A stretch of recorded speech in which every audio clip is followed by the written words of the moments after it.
चांदीचे दागिने घालण्याआधी हे नक्की जाणून घ्या, तुमच्या राशीसाठी चांदी शुभ की अशुभ आहे.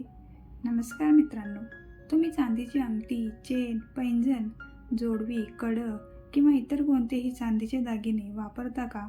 कारण ज्योतिषशास्त्रानुसार चांदी प्रत्येकासाठी सारखी शुभ मानली जात नाही.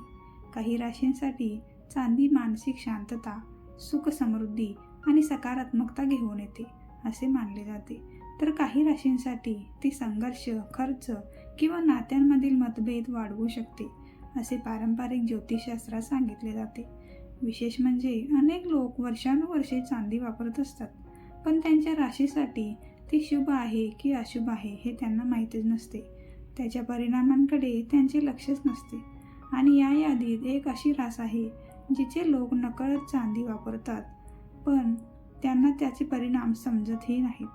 ती रास कोणती आहे यासाठी तुम्हाला व्हिडिओ शेवटपर्यंत पाहावा लागेल. आज आपण जाणून घेणार आहोत कोणत्या राशींनी चांदी वापरताना विशेष काळजी घ्यावी, कोणत्या राशींसाठी चांदी शुभ मानली जाते आणि स्त्रियांच्या मनात नेहमी पडणारा प्रश्न, जोडवी आणि पैंजण मग काढून टाकायचे का, या महत्त्वाच्या प्रश्नाचे उत्तरही आपण पाहणार आहोत. चला तर सुरुवात करूया.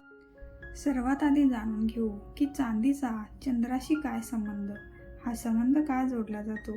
ज्योतिषशास्त्रात चांदीचा संबंध चंद्राशी मानला जातो.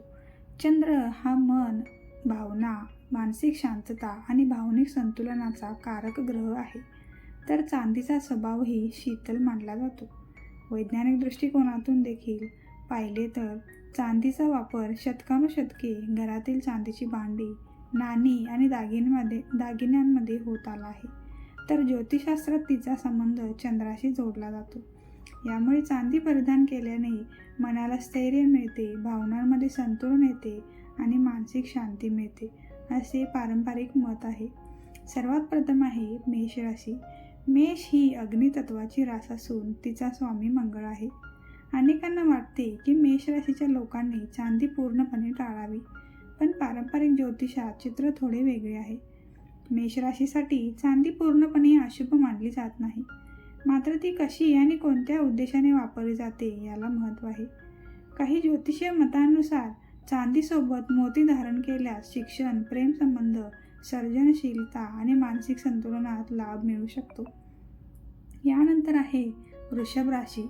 वृषभ राशीच्या लोकांसाठी चांदी विशेष अनुकूल मानली जात नाही. असे मानले जाते की चांदीचा प्रभाव त्यांच्या कुंडलीमधील तिसऱ्या भावाशी संबंधित परिणाम वाढवू शकतो.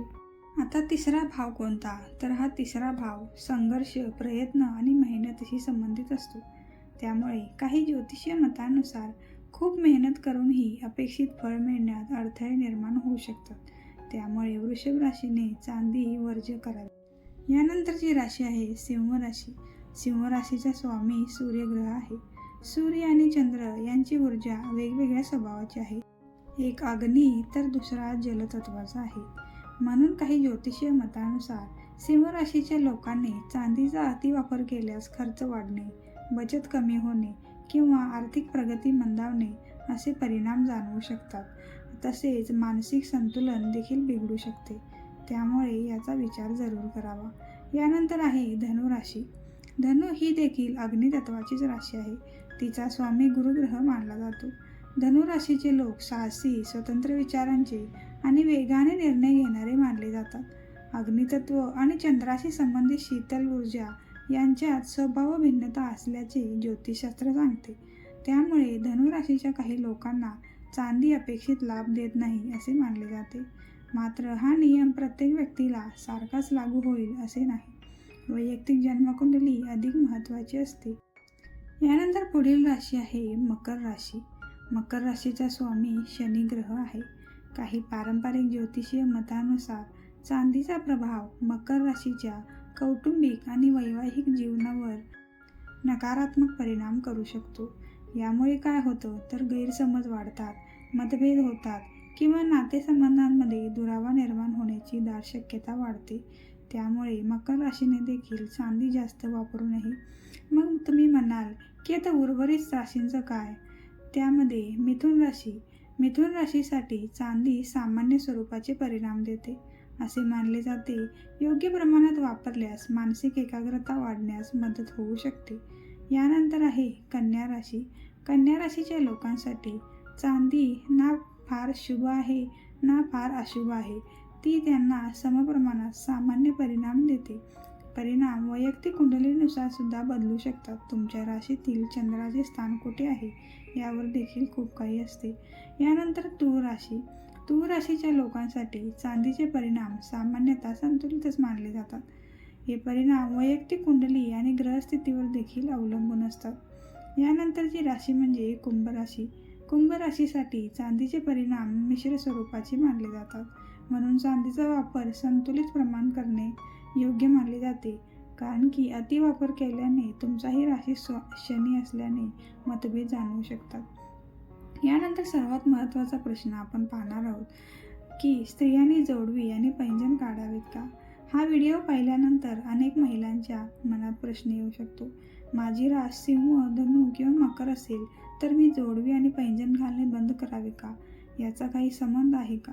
तर याचे उत्तर आहे स्पष्ट नाही.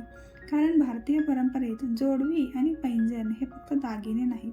ते वैवाहिक संस्कार, कुटुंबाची परंपरा आणि सांस्कृतिक ओळख यांचे प्रतीक मानले जातात. ज्योतिषातील चांदीबाबतचे नियम मुख्यतः अंगठी, चेन, कडा किंवा ग्रहशांतीसाठी वापरल्या जाणाऱ्या चांदीच्या वस्तूंशी जोडले जातात. त्यामुळे केवळ राशीच्या आधारावर कोणत्याही विवाहित स्त्रीने जोडवी, पैंजण काढण्याचा निर्णय घेऊ नये. तसेच हा व्हिडिओ पाहिल्यानंतर घाईघाईने चांदीचे दागिने काढून देखील टाकू नये. कारण कोणत्याही व्यक्तीसाठी अंतिम निर्णय हा संपूर्ण जन्मकुंडलीवर अवलंबून असतो. या माहितीचा उद्देश फक्त तुम्हाला जाणीव करून देणे आहे की चांदीचा अतिवापर कुणी करू नये आणि सामान्य मिश्र स्वरूपात कुणी करावं, त्यामुळे त्यानुसार परिणाम मिळतील. पुढच्या 3 राशींसाठी चांदी अत्यंत शुभ आहे. कर्क, वृश्चिक आणि मीन या 3 राशी जलतत्वाशी निगडीत आहेत. चंद्र आणि पाणी यांचा विशेष संबंध असल्यामुळे चांदी या राशींसाठी शुभ असते.